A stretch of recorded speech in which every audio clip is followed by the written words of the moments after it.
aming chef. Ano chef ang niluluto mo? Chicken curry. Wow, chicken curry. Ako pa talaga. Alam mo naman akong hindi man ako nagtitikim pag nagluluto rin. Kasi iba ko pinapatikim. Ate iba, tikman mo nga. Wow, yan.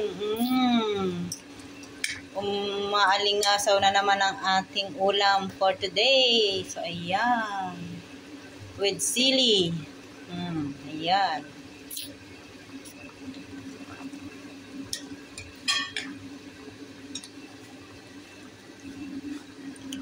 Sarap. Ang aming beautiful chef. May itlog pa. Ang dami pa. Ate Joy!